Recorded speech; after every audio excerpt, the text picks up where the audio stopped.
exploiter les hommes. Je disais que les hommes de pouvoir, comme vous avez fini de faire vos malhonnêtetés, vous partez ouvrir les églises. Vous croyez que c'est par là que vous allez vous racheter auprès de Dieu? Non. L'enfer est pavé de faux prophètes. L'enfer est pavé de faux prophètes. Dieu regarde vos cœurs. C'est ce qu'il y a dans ton cœur. C'est cette pureté dans ton cœur qu'il le respecte. J'ai ici à Etoudi, il y a un établissement catholique au marché Etoudi là. Je ne dis pas son nom. Il y a une dame qui est enseignante là, elle s'appelle Angèle. Je dis le prénom parce qu'il y a des Angèles dans tout le Cameroun. Elle s'appelle Angèle. La même Angèle là est catholique baptisée et elle est agent dans l'établissement là. Et dans son établissement là donc, elle-même elle a sa propre église au quartier. Dans l'église là, on ne fait pas le signe de croix. Elle dit que c'est leur doctrine. Hein. Elle interdit aux gens au quartier de faire le signe de croix. Mais dans son église, dans son école là, elle pratique le catholicisme à outrance normalement avec tout le monde parce qu'elle veut protéger son emploi. Parce qu'elle veut protéger son emploi. Vous voyez les formes d'hypocrisie. Vous voyez les gens qui vont dans les églises du réveil. Ce n'est pas pour Dieu qu'ils vont. C'est que le pasteur est bandit. Eux aussi sont bandits. Moi, je viens calculer que le pasteur me donne un blanc parce qu'il veut épouser un blanc. L'autre, je veux le travail. L'autre, je veux soigner mon sida gratuit. L'autre, chacun vient avec son problème pour venir exploiter l'église réveillée du pasteur. Et le pasteur, lui aussi, calcule votre argent. Donc, c'est à malin et demi. Tu viens me calculer, à vous calculer où? Un genre. Donc, je proposais aux hommes que l'église revienne au centre du village moustique. L'église doit revenir au centre du village.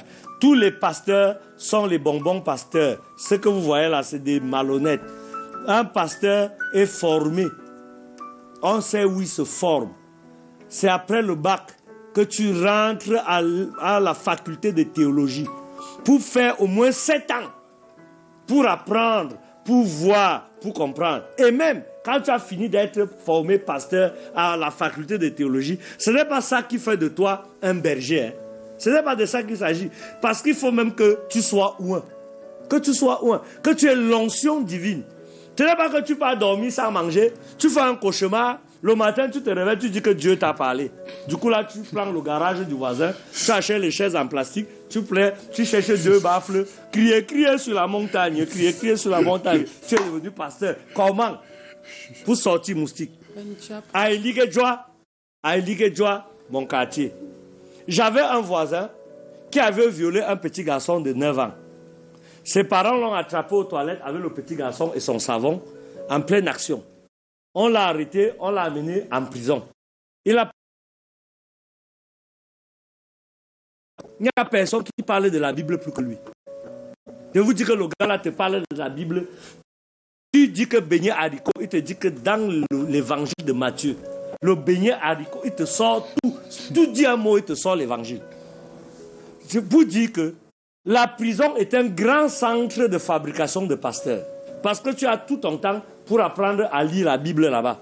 Quand tu sors donc de la prison, tu n'as pas de métier parce que les prisons au Cameroun aujourd'hui ne donnent pas la réinsertion. Il n'y a pas la réinsertion. On ne vous apprend pas un métier. Oui, quand tu finis là-bas, tu dois te fondre dans la population. Sauf que tu n'as appris aucun métier. Tu as passé 10 ans de ta vie à rien faire.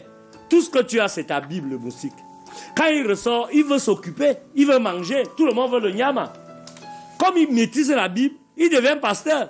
Il ouvre l'église dans sa boutique. Et il cherche l'endroit le plus... C'est-à-dire que n'importe quel endroit, il prend. Lui, il fait son église là. Et c'est comme ça là que c'est son fonds de commerce. Quand il te dit à Dorette que viens, tu veux le mariage. Quand tu rates le mariage, tu deviens sa 150e femme. Non. Oui. Quand il ne te donne pas le mari, en attendant d'avoir le mari, tu es la femme du pasteur. C'est pas possible. C'est vous qui faites le ménage dans ses toilettes. C'est vous qui dressez son lit. C'est vous qui lui préparez la lenture. Vous abandonnez mari et femme à la maison. On dit que ton mari a le serpent. On dit que ton mari a le serpent. Oui. Tu commences à fuir ton mari à la maison. Tu prends la nourriture là-bas, tu viens préparer chez le pasteur. Oui. Après, il y a les veillées de prière. Sauf que la veillée finit à 1h du matin. Mais ton mari te voit rentrer à 8h.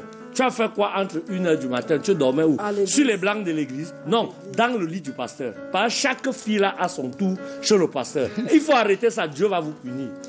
Dieu, la malédiction divine arrive. Elle vient fort, fort, hein, et vous n'allez pas échapper. Et quand moi, elle finit de dire ça, je ne dis plus moi, rien. elle ne dit plus rien. Voilà, quand il finit de dire ça, il ne dit rien, mais sachez que chacun a son église. L'église de l'ambiance, le temple de l'ambiance, surtout le lieu par excellence d'une Njoka. À Yaoundé, en Afrique centrale, c'est la Sanza, bien sûr. La Sanza, je ne sais pas si la réalisation revient au spot. Et au spot, le spot de la Sanza, on reçoit.